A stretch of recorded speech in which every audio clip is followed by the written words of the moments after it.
मी मोठा दिसतोय का नाही, एवढा मोठा दिसतोय, पण मी धमकीला घाबरलो. दोघांनी धमकी दिली, मला एमगर सरांनी पण धमकी दिली. असो, आज कल्पतरू फाउंडेशनच्या वतीनं उज्ज्वल करिअरची वाट या माध्यमातून आपण 10वी आणि 12वी उत्तीर्ण विद्यार्थ्यांच्या संदर्भात विद्यार्थ्यांसाठी आपण एक पुढच्या दिशा कशा असाव्यात आणि करिअर मार्गदर्शनासाठी मी तुमच्या समोर एक 5 मिनिटासाठी उभा आहे. मला निश्चित खात्री आहे की 5 मिनिटं मला तुम्ही ऐकून घ्याल. खरं तर मी या ठिकाणी उभा असण्याचं मुख्य कारण असं आहे, अगदी शांतपणाने फक्त 5च मिनिटं ऐकून घ्या. मी तुमच्या समोर उभा असण्याचं कारण हुलगे सर एकच आहे. आज तुमच्या समोर आम्ही कमीत कमी साधारणतः 15, 20, 25, 30 अतिशय नामवंत मंडळी बसले. 2003 मध्ये माझी 10वी झाली. 10वीला माझा निकाल लागला त्यावेळेस मी मेंढरत होतो. संध्याकाळी 6 वाजता घरी आल्यानंतर कुणीतरी सांगितलं की तुला बाबा असं एवढी एवढी मार्क पडले. म्हणजे तो काय तसा होता. 12वीचा निकाल लागल्यानंतर सुद्धा मी मेंढराकडे. आज तुमच्याकडे गुगल, नेटवर्क, हे ते बऱ्याच गोष्टी आहेत, तुम्हाला जाग्यावर सगळं मिळते. सांगण्याचा हेतू एकच आहे, अलीकडच्या काळामध्ये सगळ्या सोयी सुविधा तुमच्यासाठी उपलब्ध झाल्या आहेत. त्या काळामध्ये अशा पद्धतीच्या कुठल्याही सोयी सुविधा उपलब्ध नसताना, कुठल्याही पद्धतीचं मार्गदर्शन नसताना, ज्यावेळेस मी सर सीईटीचा अभ्यास करत होतो, सीईटीचा अभ्यास करत असताना माझ्या हातात एक पुस्तक, एक सीईटीचं पुस्तक बघितल्यानंतर एका शिक्षकाला चक्कर आल्यासारखं झालं. एका सरांना, सर मला म्हणलं अरे येडं का खुळं येते, अख्खी एवढं पुस्तक वाचायला लागलंय ते. म्हणजे तशा पद्धतीची परिस्थिती होती. सांगण्याचा हेतू एवढाच आहे, फार वेळ घेत नाही. साधारणतः त्या काळाची आणि अलीकडच्या काळामधली परिस्थितीचा विचार करता तुमच्याकडे सगळ्या पद्धतीचं हे मार्गदर्शन अवेलेबल आहे.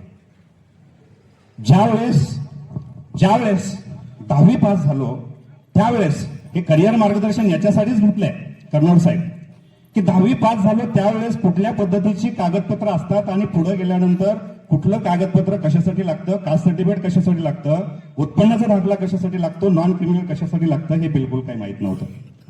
10वीला एवढी मार्क पडली आणि पुढे जाऊन काय करायचं, पुढे जायच्या माझ्या समोर सगळ्या दिशा थांबल्या होत्या. म्हणजे काही माहित नव्हतं. इंजिनियर कसं होतात, डॉक्टर कसं होतात, वकील कसं होतात, प्राध्यापक कसं होतात, याच्या संदर्भात कुठलीही कल्पना नाही. आजूबाजूच्या काही लोकांना विचारायचं तर सगळी मंडळी आपली शेतकरी आणि अडाणी मंडळी होती. बाहेर कुठं जायचं तर जायची सोय नव्हती. आणि अशा परिस्थितीमध्ये ज्यावेळेस आम्ही मेडिकल क्षेत्रामध्ये करिअर करण्याचा निर्णय घेतला तर त्या अगोदर जी परिस्थिती होती, कागदपत्रांची परिस्थिती, हुलगे सर 12वीचा निकाल लागल्यानंतर मी कास्ट सर्टिफिकेट काढलं होतं. कास्ट सर्टिफिकेट काढण्याची अशी पद्धत, कागदपत्र काढण्याची अशी पद्धत, उत्पन्नाचा दाखला काढायचा झाला तर सर काय करायचं, तलाठी भाऊसाहेब एका गावाला, पोलीस पाटील साहेब आमच्या मेंढराकडे, ग्रामसेवक साहेब तिकडे मांडवेला, आणि सरपंच शेतात, फिमेल सरपंच होती, आणि सायकलवर जायचं. ही सगळी कागदपत्र गोळा करायची आणि सगळी कागदपत्र गोळा केल्यानंतर ज्यावेळेस आम्ही सहीला जायचो, हुलगे सर त्या शेतात, त्या फिमेल सरपंच शेतात गेलं का पेन नाही तिथे, मग पेनासाठी परत माघारी यायचं. अशा पद्धतीची परिस्थिती होती. अशा पद्धतीनं कास्ट सर्टिफिकेट, उत्पन्नाचा दाखला, नॉन क्लिअर दाखला काढताना सुद्धा सगळं पेंडिंग, म्हणजे पेंडिंगच दिसायचं. म्हणजे कुठलं तर कागदपत्र कमी पडलेलं आहेच आहे. जातीचा दाखला काढला आणि जातीचा दाखला काढला सर एका वहीत ठेवला, आणि त्या वहीत ठेवल्यानंतर पुढच्या 15 दिवसात मला थोडी पैशाची गरज पडली, 100-150 रुपयाची सर, आणि त्याच्यासाठी रद्दी विकली सर, आणि रद्दीतच जातीचा दाखला केला. पुढचा दाखला काढला, माझ्या नावाच्या पुढं डायरेक्ट आजोबाचंच नाव लागलं.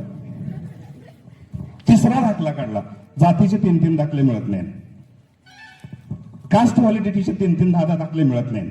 आणि हे सगळं त्यावेळेस आम्हाला करावं लागायचं. अलीकडे तुमचे पालक इतकी सुज्ञ आहेत की तुम्ही 12वी व्हायच्या अगोदरच हे सगळे कागदपत्र तुम्हाला काढून दिली जातात. आता मी तुम्हाला पुढे जाऊन फक्त एकच गोष्ट सांगेन, तुमचे पालक खूप सुज्ञ आहेत.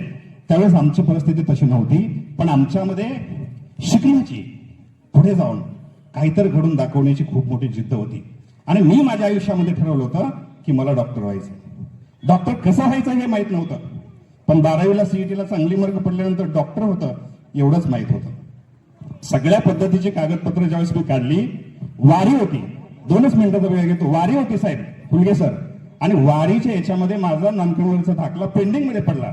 आणि आपले प्रांत साहेब, सांगायचा मुद्दा याच्यासाठी आहे की वारी कमिटीचे अध्यक्ष आपले प्रांत साहेब असायचे पंढरपूरला, आणि माझा दाखला नॉन क्रिमिनलचा पेंडिंग पडला.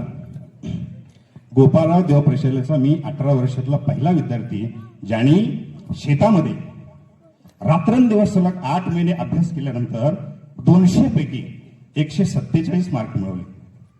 आणि एवढी सगळी मार्क पडून मी एका चांगल्या मेडिकल कॉलेज MBBS ला जाणारा विद्यार्थी, माझं नॉन क्रिमिनलचं सर्टिफिकेट न मिळाल्यामुळं मला MBBS ला नाही जाता आलं. हे माझं दुर्दैव आहे सर. 8 महिने मी रात्री दिवस जवळपास 14 तास 15 तास अभ्यास करत होतो. 8 प्रकाशनची पुस्तकं वाचली बायोलॉजीची. आता तुमच्यापैकी मला एक विद्यार्थी दाखवा की ज्याने बायोलॉजीची 8 प्रकाशनची पुस्तक वाचली. ULP, PLP, विद्यालातूर पॅटर्न, नरेंद्र प्रकाशन, निराले प्रकाशन, सगळ्या प्रकारची पुस्तकं वाचली. आज मला साधारणतः 20 वर्षापूर्वीच सर, 20 वर्षापूर्वीचं बायोलॉजी, केमिस्ट्री आणि फिजिक्स आजही मला जसं तसं आठवतं. आणि म्हणून तुम्हाला तुमच्या आयुष्यामध्ये जर तुम्हाला चांगलं करिअर करायचं असेल तर चांगलं मार्गदर्शन मिळणं गरजेचं आहे, आणि त्यासाठी आम्ही हे व्यासपीठ उपलब्ध करून दिले. आता मला जो विषय दिलाय तो आहे की मेडिकल फील्डमध्ये कशा पद्धतीने करिअर करायचं. आता मी एकच सांगेन, आयुष्यामध्ये प्रत्येक माणसाचं एक ध्येय ठरलेलं असतं. कुणाला डॉक्टर व्हायचं असतं, कुणाला इंजिनियर व्हायचं, कुणाला वकील व्हायचं. प्रत्येकाने स्वतःचं क्षेत्र 10वी 12वी झाल्यानंतर सिलेक्ट केलेलं असतं. 12वी झाल्यानंतर ज्या वेळेस तुमच्या समोर एक प्रश्न पडतो की मला काय करायचंय, आणि त्या पडलेल्या प्रश्नाचं तुम्हाला उत्तर सापडतं की मला डॉक्टर व्हायचंय, मला इंजिनिअरिंगला जायचं आहे, मला IIT ला जायचं आहे, मला D.Ed करायचंय, मला B.Ed करायचं आहे. आणि त्यावेळेस ज्या वेळेस तुम्हाला मेडिकल सायन्सला ऍडमिशन घ्यायचं असतं त्यावेळेस तुम्ही जो निर्णय घेतलेला असतो की मला डॉक्टर व्हायचंय. आता मला तुमच्यापैकी बसलेल्यांपैकी एक प्रश्न, मी तुम्हाला प्रश्न विचारतो, एका सेकंदात उत्तर कोणीही द्या. तुम्हाला डॉक्टर का व्हायचंय? तुम्हाला डॉक्टर व्हायचंय? तुम्हाला डॉक्टर का व्हायचंय? मला कोणीही उत्तर सांगा. तुम्हाला डॉक्टर व्हायचंय, मला खात्री आहे तुम्ही एकाने मला डॉक्टर व्हायचंय सांगा, 1,00,000% मी तुम्हाला सांगतो की तुम्ही MBBS व्हाल. फक्त मला उत्तर द्या की तुम्हाला डॉक्टर का व्हायचंय, डॉक्टर कशासाठी व्हायचंय, डॉक्टर म्हणजे काय, वैद्यकीय सेवा म्हणजे काय, जनतेची सेवा करणं म्हणजे काय, याचा अभ्यास ह्या वयामध्ये नाही कळत. फक्त एवढंच असतं की आपल्याला डॉक्टर व्हायचंय. आणि डॉक्टर कशासाठी व्हायचंय? बापाची इच्छा आहे म्हणून. बापाची इच्छा आहे म्हणून डॉक्टर होऊ नका. बापाची इच्छा आहे म्हणून अधिकारी होऊ नका. वडिलांची इच्छा आहे म्हणून कलेक्टर होऊ नका. वडिलांचं स्वप्न आहे आणि ते स्वप्न तुमचंही आहे म्हणून तुम्ही ते व्हा. तुम्हाला डॉक्टर का व्हायचे आहे? एक छोटं उदाहरण सांगतो. आपल्या समोर आपले सुरेश बापू बसलेत. सुरेश बापू हात वर करा.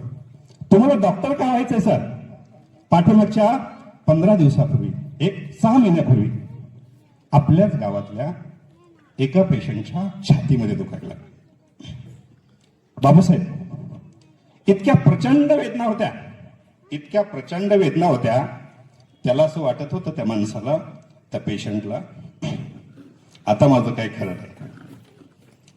खरं नाही.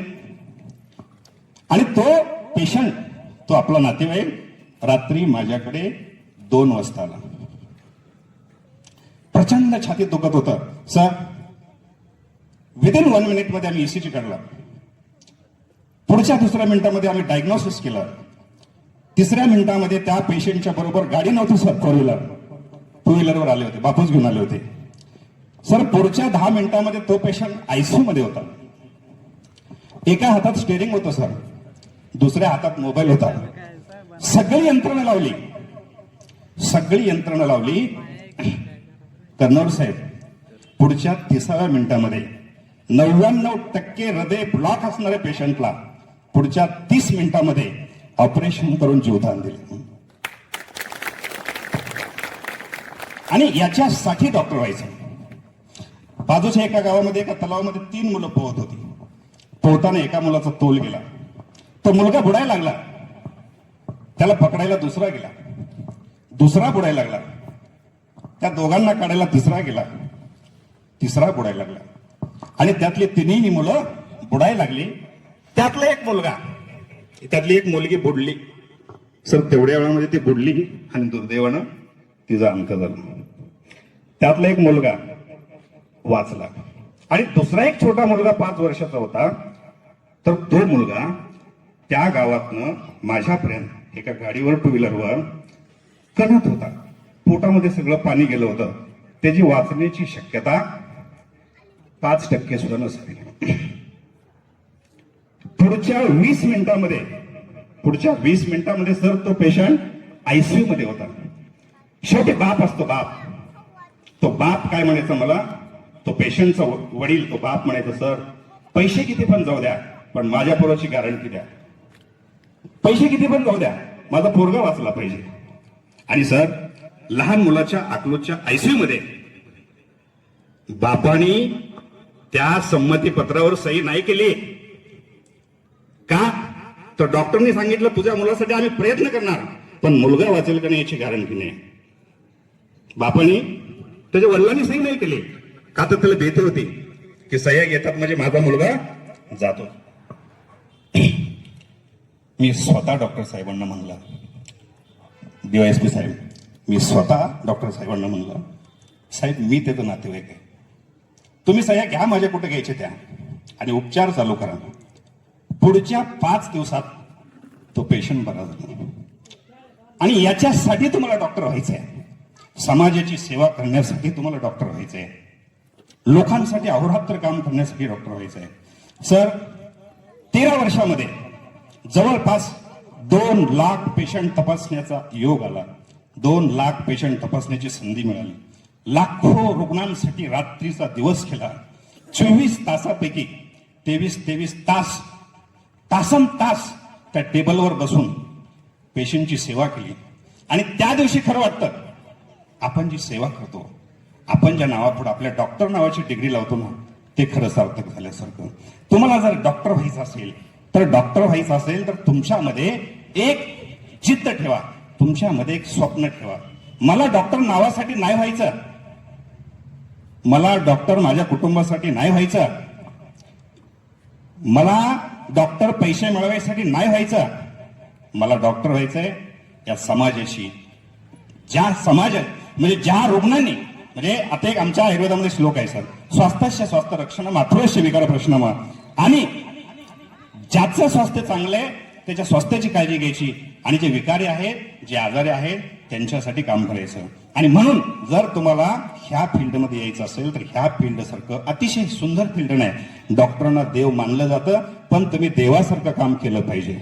आणि अशा पद्धतीनं जर तुम्ही भूमिका तुमची असेल तर येणाऱ्या काळामध्ये तुम्ही 100% डॉक्टर व्हाल. वेळ कमी आहे, मला सिग्नल मिळालंय, जे काय आहे ते आपण फेस टू फेस आपण बोलूया. येणाऱ्या काळामध्ये निश्चित तुम्हाला तुमच्या भावी वाटचालीसाठी खूप खूप शुभेच्छा देतो. 2 मिनिटं बोलण्याची संधी दिली त्याबद्दल धन्यवाद. थांबतो. धन्यवाद.